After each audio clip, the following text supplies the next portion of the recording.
Əfqan Aslanoğlu Aslanov 24 iyul 1973-cü ildə Bakı şəhəri Zabrat qəsəbəsində dünyaya gəlib.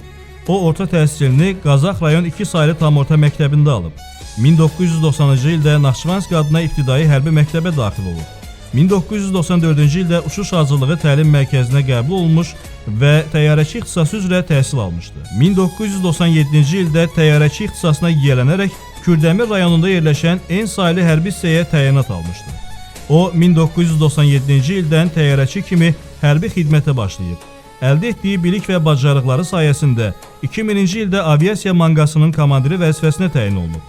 Təyyarəçi kimi xidmət etdiyi dövrdə müxtəlif tipli döyüş təyyarələrini idarə etməyi öyrənib. Xidmət etdiyi müddətdə 2005-ci il iyun ayının 26-sında Azərbaycan Respublikası Müdafiə Naziri tərəfindən qüsursuz xidmətə görə 3-cü dərəcəli medal, 2006-cı il iyunun 15-də isə Azərbaycan Respublikası Silahlı Qüvvələrinin yubiley medalı ilə təltif olunub.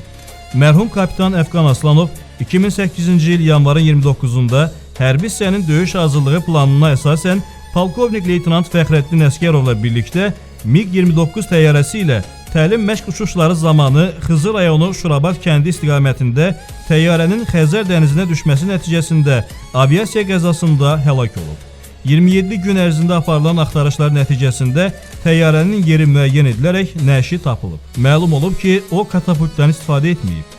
Ölümü xidməti vəzifəsinin icrası ilə bağlıdır. 2008-ci il fevral ayının 25-də o 2-ci Fəxri Xiyabanda dəfn olunub. Əfqan Aslanov evli və vətənə yadigar 2 övlad atası idi. Şəhid pilot Əfqan Aslanovun xoş xatirələri daima bizim qəlbimizdə yaşayacaq və onun keçdiyi nümunəvi xidməti fəaliyyəti gənc nəsil üçün örnək olacaqdır.